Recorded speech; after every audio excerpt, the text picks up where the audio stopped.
Ce qu'on vient d'entendre, c'était de la bouillie, hein. C'était pas qu'une question de connexion, hein. C'était aussi sur le fond. La question n'est pas de savoir comment on fait pour faire en sorte que ceux qui travaillent déjà beaucoup, c'est-à-dire ceux qui ne sont pas assistés, mais ceux qui sont des actifs, travaillent encore plus. On n'a pas de chance avec vous, Jonas Haddad, on n'arrive pas à vous entendre. Ce qu'on vient d'entendre, c'était de la bouillie, hein. C'était pas qu'une question de connexion, hein. C'était aussi sur le fond. Le grand changement qui a été opéré sous Emmanuel Macron, c'est que on a baissé les impôts des plus fortunés, c'est la vérité. Par contre, l'État n'a jamais pris autant d'impôts. Où est-ce qu'il les a pris?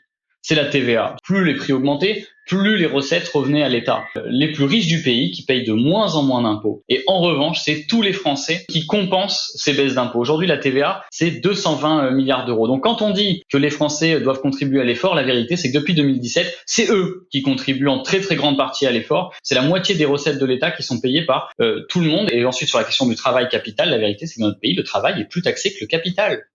Et qu'aujourd'hui, les entreprises du CAC 40 versent la moitié de leurs bénéfices en dividendes parce que les dividendes sont moins taxés. Et maintenant, il faut qu'on change de braquet parce qu'on se retrouve dans une situation où on a les travailleurs du quotidien qui, eux, payent de plus en plus de taxes à la TVA, payent des impôts, et les plus fortunés qui, eux, en payent de moins en moins en proportion de leurs revenus. Si quelqu'un doit payer la dette, il me semble que c'est plus juste que ce soit ceux qui ont les moyens plutôt que ceux qui triment au quotidien.